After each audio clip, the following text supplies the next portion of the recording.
Future of Global Education in India and Japan, Exchanging Knowledge and Innovation, AI and the Future of Jobs.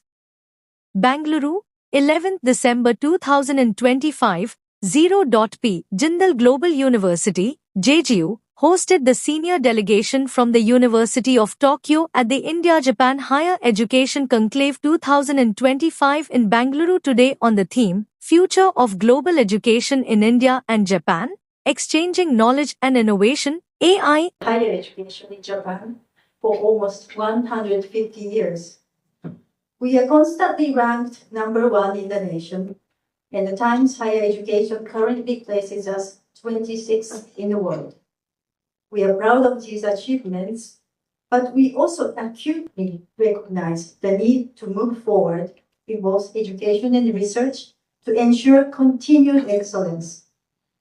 To do so, we, as well as other universities in Japan, believe that deeper collaboration with India is essential, especially with a nation that has achieved such remarkable growth in recent years. So I am standing here this evening because, based on the long and deep ties between two countries, we hope to provide more opportunities for the young minds of India to study at Japanese universities. India and Japan have shared culture and deep connection throughout our history, as Vice Chancellor Rajkumar pointed out. Many years ago, Bangalore was situated with the Indian Institute of Science, which is today a premier science and technology institution. And after that, thanks to the state auspices and also to the private sector, we now have more than 30 universities in Bangalore itself. A few of them in the public domain and many of them which are private universities. And these universities offer a broad range of programs ranging from engineering to law, medicine, basic sciences, and humanities. So the kind of skilled manpower that we have in Bangalore is probably the best in the country. It was interesting to hear Dr. Rajkumar say that the number of Indian students in Japan are only 1,500. I think that this is a great opportunity for the University of Tokyo to strengthen its relationship with Indian universities generally and more particularly in Delhi and in Bangalore, and provide a forum for our students to educate themselves in STEM and other scientific educational practices, because that will help them to acquire.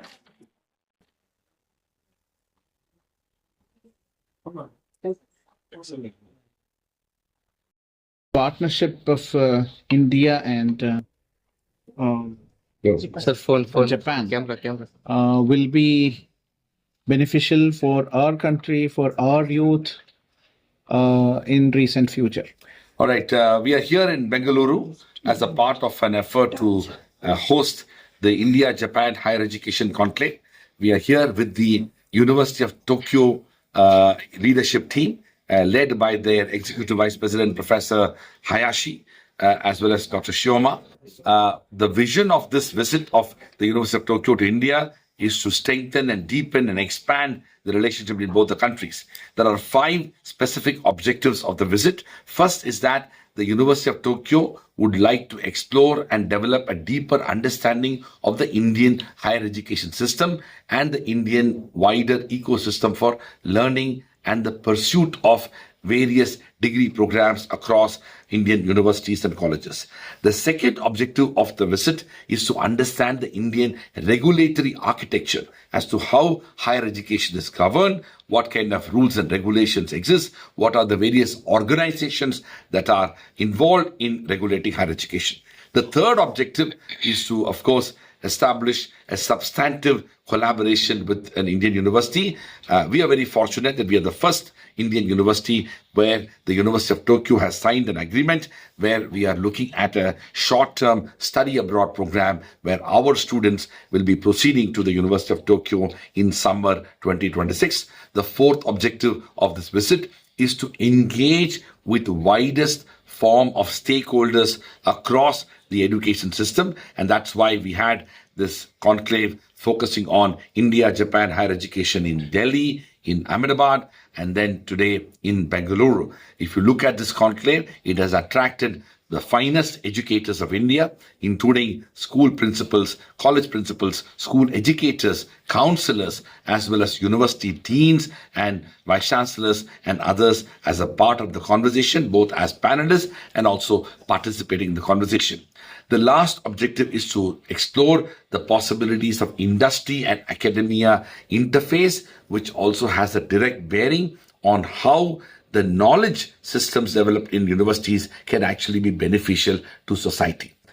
It is also important to mention that the visit of the University of Tokyo to India falls very closely with the wider, ambition and aspiration of both India and Japan to build strong and substantive ties at the geopolitical level. As you are aware, both the Indian Prime Minister as well as the Japanese Prime Ministers, not just the current one, but also the past Prime Minister, including the late Prime Minister of Japan, Shinzo Abe, they have laid the foundations for a very strong relationship between India and Japan. Already, Japanese corporations have developed and are expanding their presence in India. Indian companies and corporations are also looking at Japan. The higher education piece is one of the missing pieces that this visit is trying to address. The reality is, despite all these developments, there are only 1,500 Indian students studying in Japan. Even if you look at other countries, such as, say, China, there are more than 1,25,000 Chinese students are studying in Japan. A relatively small country like Nepal, there are more than 60,000 students from Nepal who are studying in Japan. But when it comes to India, there are barely 1,500 students studying in Japan. We need to correct it, and we need to create a new imagination for Japan and Japanese higher education system within the Indian context. This visit and the visit to various other cities in India, including to the city of Bengaluru, is part of that effort to build that link, build that partnership, build that collaboration so that we are able to create a strong presence in both the countries.